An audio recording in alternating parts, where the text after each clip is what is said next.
Welcome into Live Good Dynasty. We got a good episode today. Nate and I are here for you, and we again, as a reminder, we're doing our road to 100, our modest goal of 100 subscribers we're trying to get to. Because remember, we do that by the end of October. This comes off, and you can see what I'm hiding. And that man right there has Thanksgiving pictures that he takes for his Christmas cards right around Thanksgiving that he'll have to grow out his beard all throughout November. So let's make sure that we get him going on that and we ruin his family pictures. I have nothing else I want in this world. How you doing, Nate? Doing great. I would love to say we're still using the term beard. I'm going to say facial hair because everyone's going to be very, very disappointed by the end of November if they're expecting an Arlen-like beard on my face. What if you haven't tried for so long and that's the end result? I mean, we never know. We might know. So subscribe so that we can find out. Yeah, we'll know pretty quickly. But subscribe and find out. Otherwise, I'm going to keep shaving. All right. Well, today, this episode, we've got reactions to the Cooper and Adams trade. And then we've got starts of the week. So we picked one player each that we kind of want to highlight, either a confidence boost or maybe someone further down the line. But one player each that we want to start. And then later this week, we'll have mailbag. And next week, we're doing our running back, re-ranking our dynasty running backs. So that's a fun one. All right. Let's jump into it.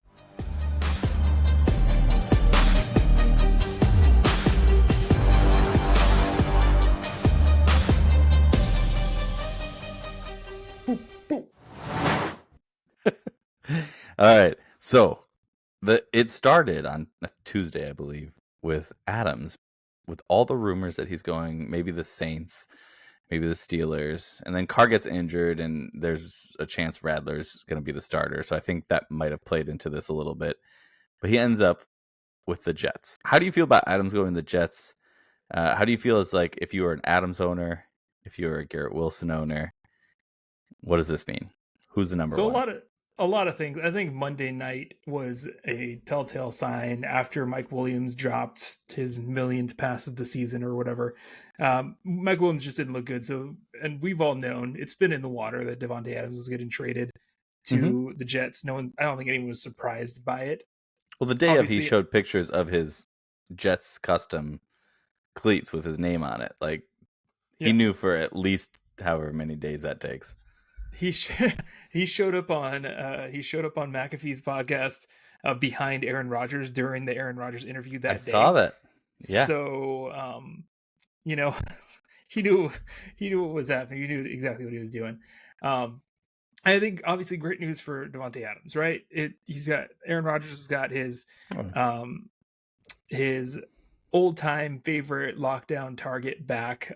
They're both a few years older than the last time they played together, but Adams was showing minute signs of slowing, and hopefully this resurrects Aaron Rodgers a little bit through the rest of the year. So I think it helps both of those guys out. If I'm a Garrett Wilson owner today, I'm a little distraught. No, it's bad. In a world where obviously their connection wasn't real, even in that game last week or a couple weeks ago when he had 22 plus target or 22 plus receptions, it was for 100 yards. They're trying to force the relationship into this arranged marriage situation that they were in. Ooh, good analogy. But he's just going this isn't working. Back to my true love. Here's Davante Adams. And he showed cases of that because he had his side business going with Alan Lazard this whole time. So that Aaron Rodgers loves his targets, his people that have proven it to him. That's why he tried to resurrect Randall Cobb last year.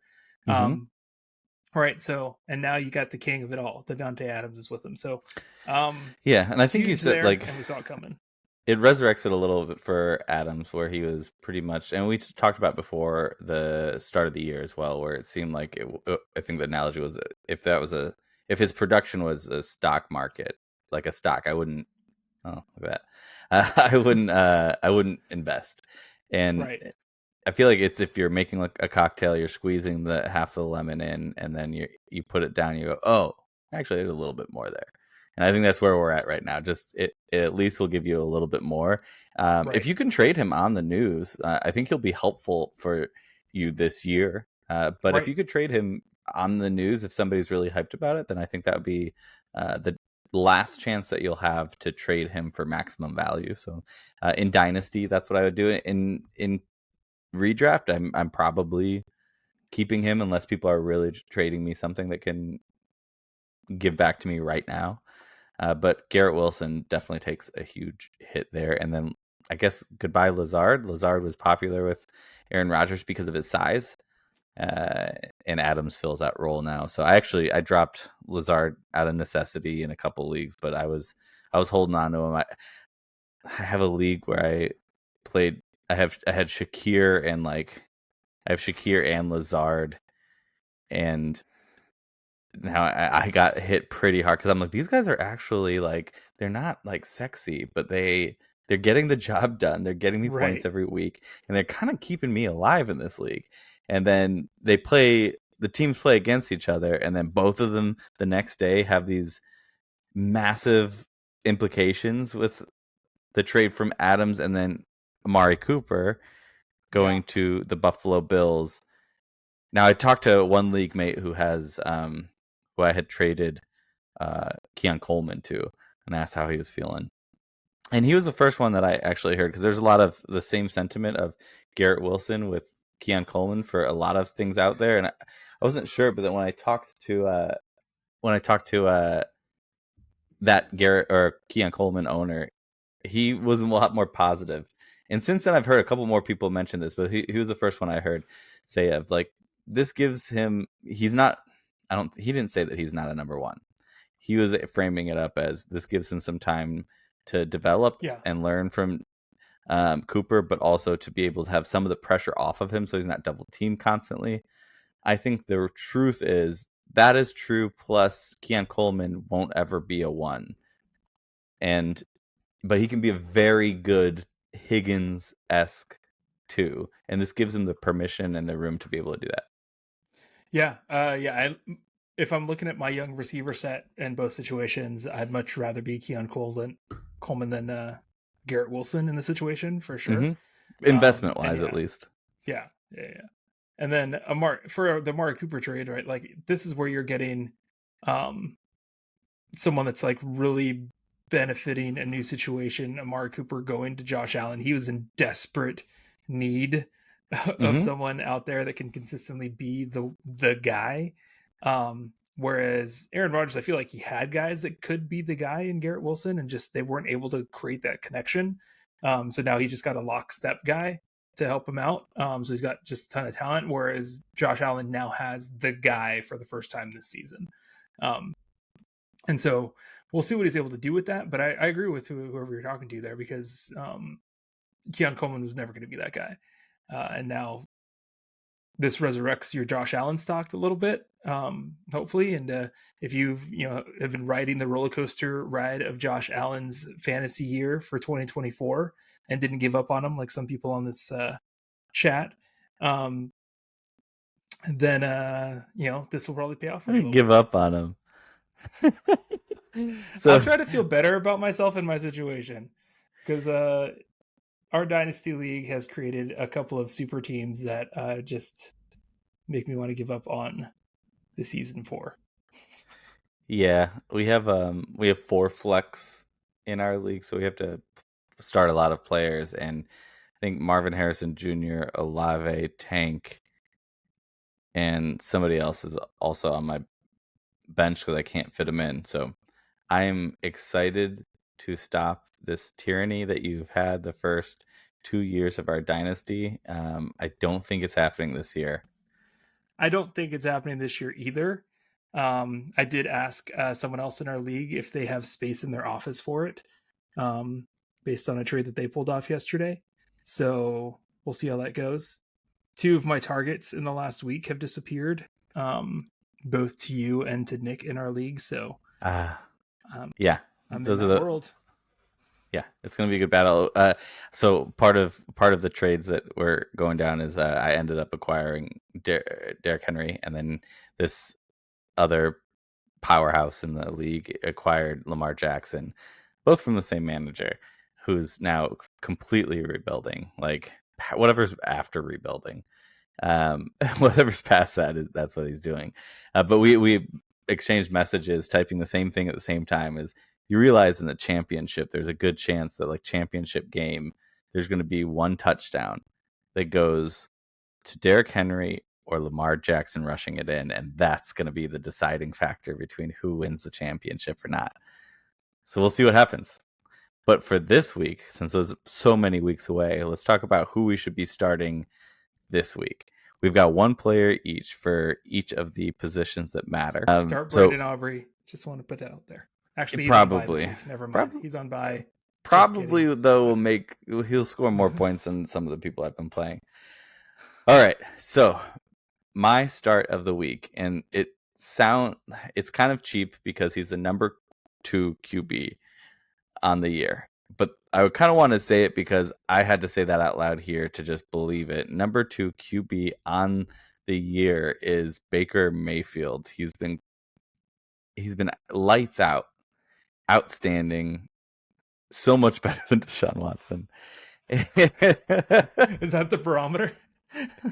So I think most quarterbacks in history have been statistically better, but so Baker Mayfield though, this is a less of a. Of course, you're going to start him, but you might have somebody else there sitting there that you thought was going to be the one, like a Kyler Murray, but Baker Mayfield going up against Baltimore might also be a little scary. But remember, they're more of a running back strong. Like they're strong against the run itself, but they're more of a pass funnel defense. So I think Baker Mayfield can still be very successful against Baltimore, and you should been happy playing him all year except for 1 week against Denver. You'll be happy again. You should continue. Yeah, I'm with it. Baker Mayfield has shown up in a way that, this guy's story arc is crazy, and I think it's beautiful that you call out that he's doing better than Deshaun, because y'all had your chance with him and let him go. So whatever. I've always loved the man. He's fun to have on your team because he's a trash talker on the right level.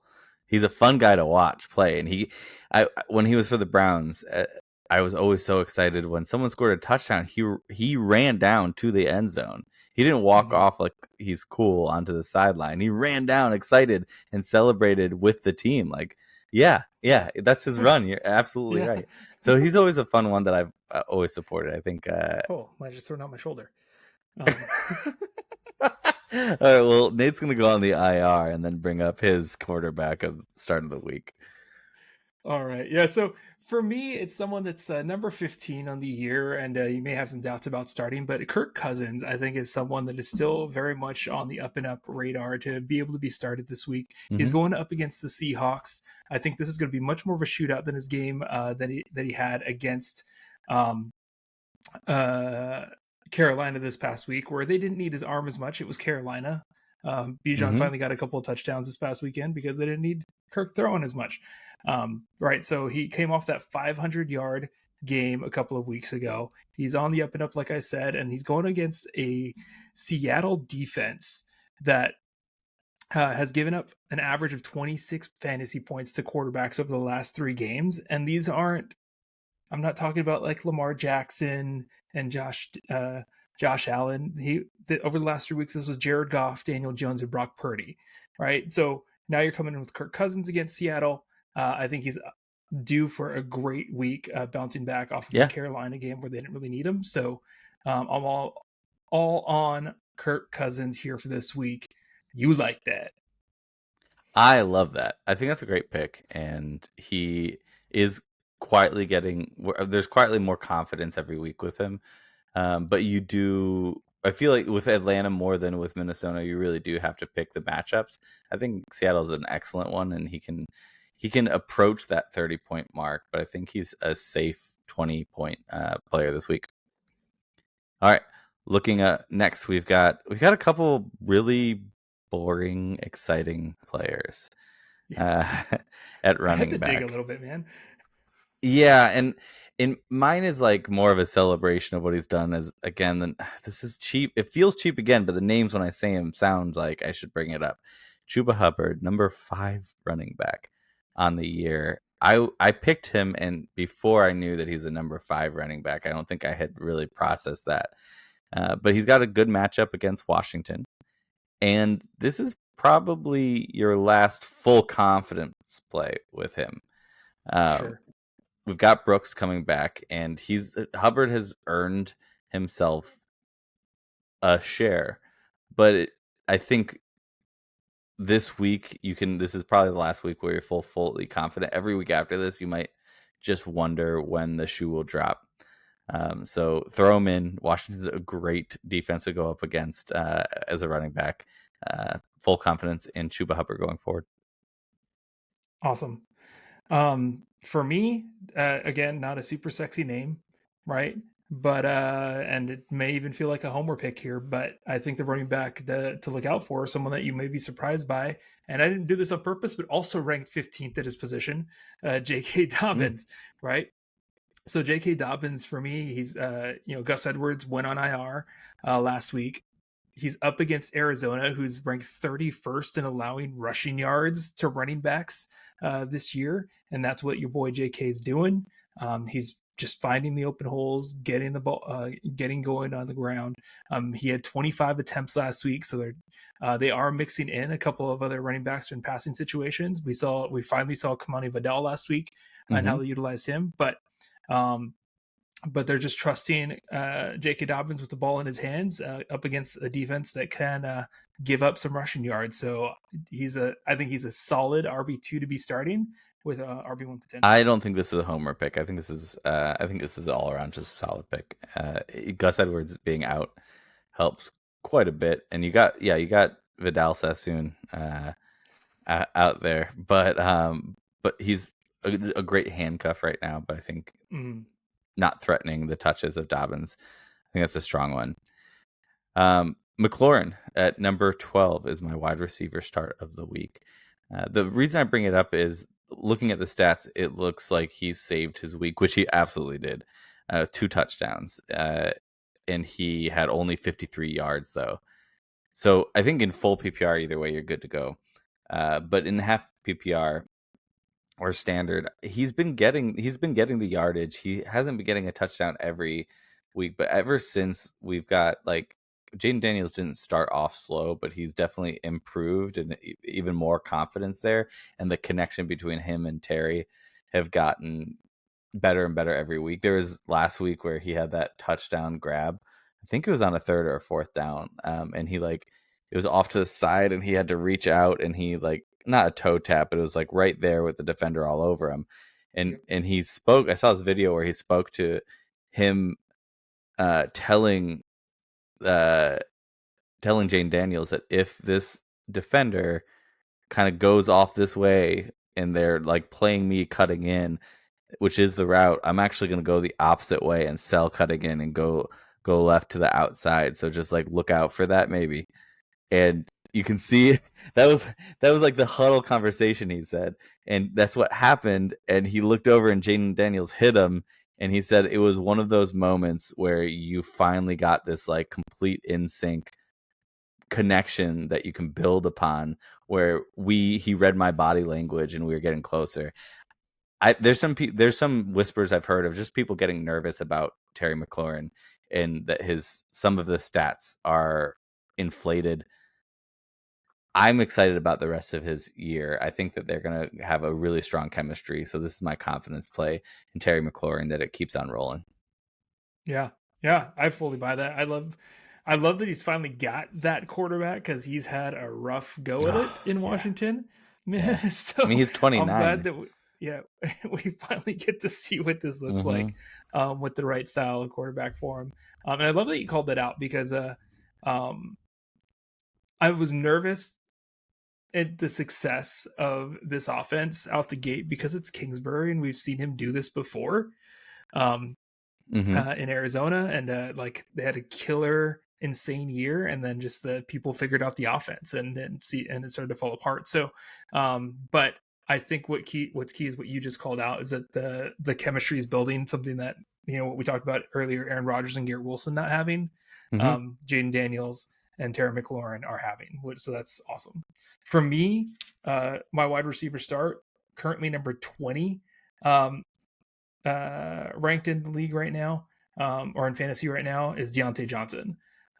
Since Andy Dalton came on, he's had one dud game, right, with Chicago. But other than that, 3 of the last 4 games, he's got a touchdown every game. He scored about 20 fantasy points. He's getting the receptions that just make you feel comfortable, right? 10 targets last game, and then over 10 targets for over 3 of the last 4 games. So I feel comfortable starting him. He's going up against a Washington team. We were just talking about the Commanders. They're playing each other this weekend. He's going up against the Commanders, who allow the 4th most fantasy points per game in the league to wide receivers. So I think he's due for a tasty little game for himself. Yeah, that's going to be a fun game, I think, to watch. Yeah. In what world were we ever going to say Washington and Carolina is going to be a fun game to watch? But hey, we'll take it this week. Yeah, I like it. Probably because I have Diontae Johnson and McLaurin in one league, so I think that's why I'm specifically excited. Very well, then you'll be watching. Yeah, it's a fun one for me, I guess. But I think any Washington game right now is fun. It's not fun because of Carolina, but it's fun because their defense is horrible, and Washington, and what both of them are. It just might be a good boom kind of game. To round it off, we got tight ends.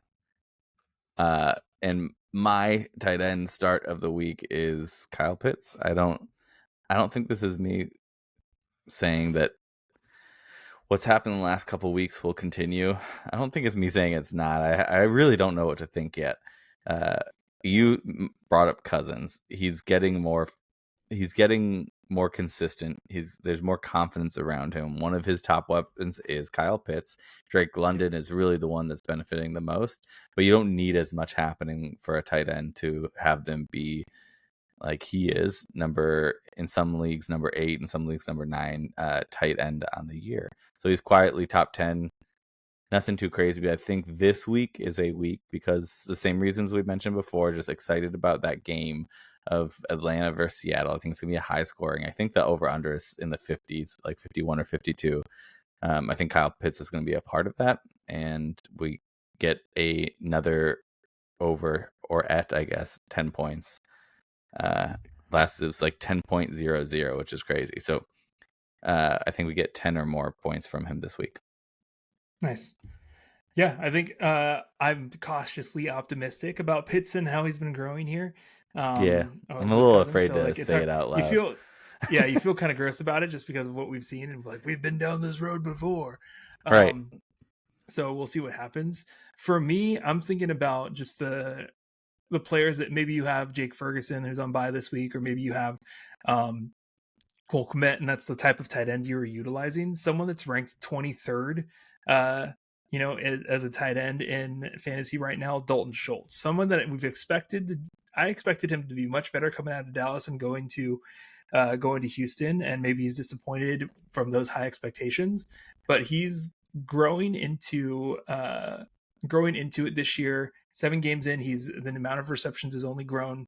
Now, I'm not saying they've grown exponentially. He's had 4 receptions the last 2 games, but that's with Nico Collins is still going to be out. He's still on IR. Those passes are going somewhere, and they're utilizing Dalton Schultz in that way. Not saying he's going to have a monster game, but a great fill-in off the waiver wire or off of a free agency right now if he's still there for you. When you've got folks out that you need in your bye week. Perfect. I agree. I think Dalton Schultz, he's had a consistently just okay, hasn't ruined your game year. I think this they're gonna need to throw it out a lot, and Nico being out, I think they got to throw it to somewhere. He might get like 1 or 2 extra targets. He seemed to get a couple extra targets since Nico's been out a game, and if he can just hit on some of them, he hasn't scored a touchdown this year. If he can just get that, then his game's awesome. Like I've heard this from the fantasy footballers, they say it, and I love the term. In this tight end economy, if he can just get a touchdown in this tight end economy, then yeah, I think that's a full go, and you'll be happy you started him. Either way, though, he's not gonna. It doesn't seem like he's going to break your week, which is it's win you your week, or just don't lose me my week is what you're looking and for at tight end. he is going this week. He's going against the Packers defense, who have tied for the most catches allowed this year to tight ends. So he's got a good shot, at least to up his reception game here. But yeah, that touchdown would really save him in this tight end economy. In this tight end economy. All right. Well, next up, we've got mailbag. So we're gonna go through some of your questions that we find out there. And answer them. And then next week we've got, again, running back. But remember, what we love more than anything, right now, it's subscribing, because I really want this beard thing to happen with Nate. But if you're watching, you're not subscribed, you made it this far. You made it this far for a reason, so just hit the subscribe. But commenting, it really, not only it helps us, but it also just, we love being able to have that conversation with you in the comments below. All right. We are going to move forward and hit our mailbag next episode. It's been real, Nate.